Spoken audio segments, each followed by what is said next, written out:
हाँ दोस्त, welcome back to my YouTube channel Sonal lectures में आपका स्वागत है। तहे दिल से हम आपका वेलकम करते हैं फिर उसी ट्रैक पे, उसी तरीके से, उसी शानदार तरीके से। आज के पिछले लेक्चर में हम लोगों ने मैथ का जो लेक्चर देखा था उसमें कम से कम 5 क्वेश्चन को कवर किया था। आज 6वें क्वेश्चन की बारी है और उसी फ्लो में हम लोग अगले क्वेश्चन को कवर करेंगे।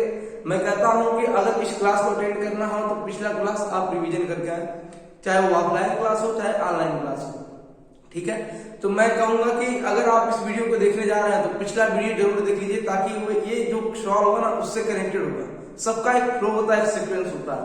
आए बात समझ में? चलिए फिर हम लोग इस क्वेश्चन को कवर करेंगे। क्वेश्चन नंबर 6वां जो है, कह रहा है, देखो कह रहा है कि एक गिवन दैट दे रखा उसने, है ना, गिवन दैट। क्वेश्चन नंबर 6वां एनसीईआरटी का चैप्टर 8.1 का गिवन दैट कास ए, क्या चीज, कास ए बराबर क्या, कास बी। और कह रहा है कि एंगल ए, कोण ए कोण बी क्या है, न्यून कोण है। देन प्रूव दैट, आप सिद्ध करिए कि angle A equal to angle B. यही क्या करना है, हमको सिद्ध करना है। क्वेश्चन समझ आया? प्रश्न कर देखो, मेरे पास एनसीईआरटी बुक है, मैं फिर से दिखाता हूं आपको। देखो यही क्वेश्चन है, क्वेश्चन नंबर 6वां। तो कैमरे में आ रहा होगा क्वेश्चन नंबर 6वां आ रहा है क्या? एक मिनट, क्वेश्चन नंबर 6वां रीड करिए, सही से पढ़ लीजिए, ठीक है। यही क्वेश्चन है, आई बात समझ में? ठीक है, थैंक यू। अब क्वेश्चन नंबर 6वां है, कह रहा है कि यदि कोण ए और बी न्यून कोण हो, जहां कास ए बराबर कास बी, तो दिखाइए कोण ए बराबर कोण बी। क्या रखा है इसमें? एक ट्रायंगल ले, समकोण त्रिभुज जानते हो कि एक कोण 90 होता है और शेष दोनों कोण क्या होता है, न्यून कोण होता है।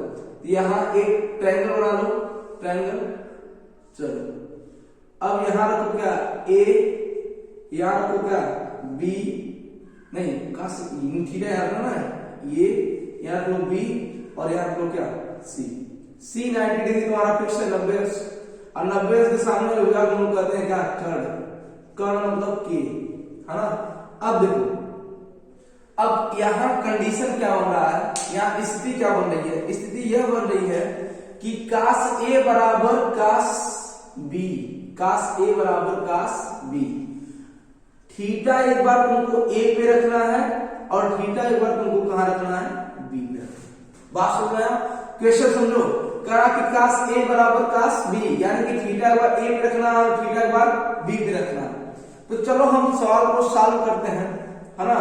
सॉल्व चाहे हल करने को, हल लिख लो, हिंदी मीडियम वाले ना हल लिखो, है ना। सॉल्व को सॉल्यूशन में लिखेंगे। देखो हल, अब कास ए बराबर हम जानते हैं लाल बट्टे कक्का से, देखना भाई, है ना, कंफ्यूज हो जाते हैं, दो से त्रिभुज लोग बना के करते हैं। इसमें क्या रखता है इस क्वेश्चन में, साइन कास बराबर आधार बट्टा कर्ण, ठीक है।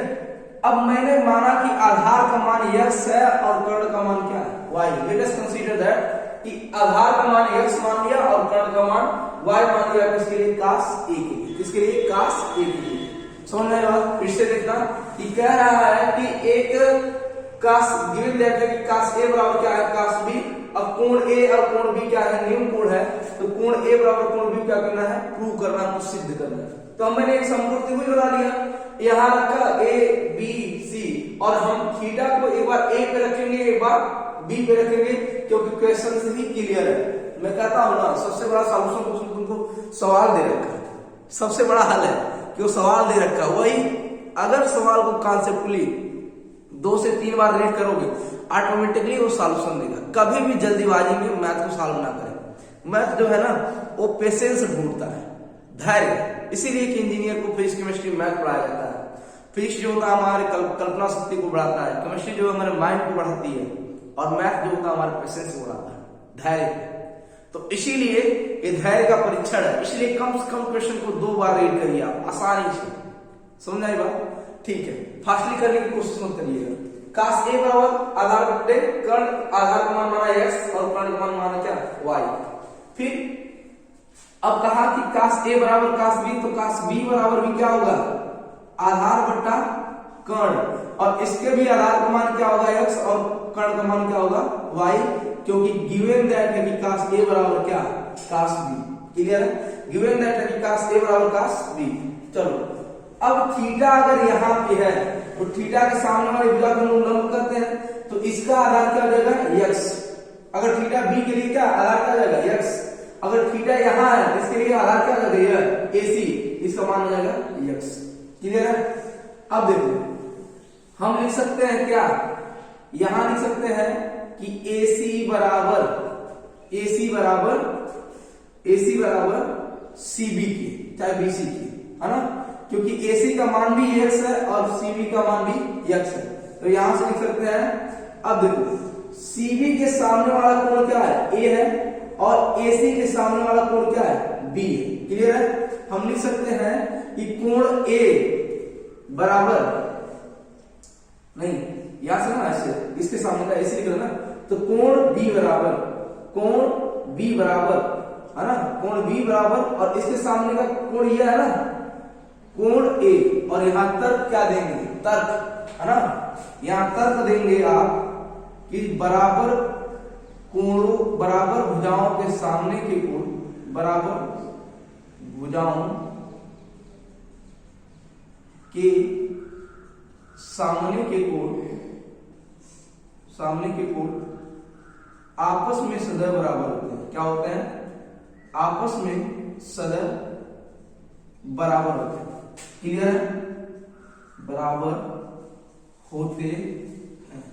यहां के पास समझ में सिवाइस के साथ ले लीजिए, है ना, तर्क क्या लेंगे आप कि बराबर भुजाओं के सामने के कोण आपस में सदैव बराबर होते हैं। यहाँ तक आप नोट डाउन कर लीजिए, आगे हम पढ़ाते हैं आपको। Thank you.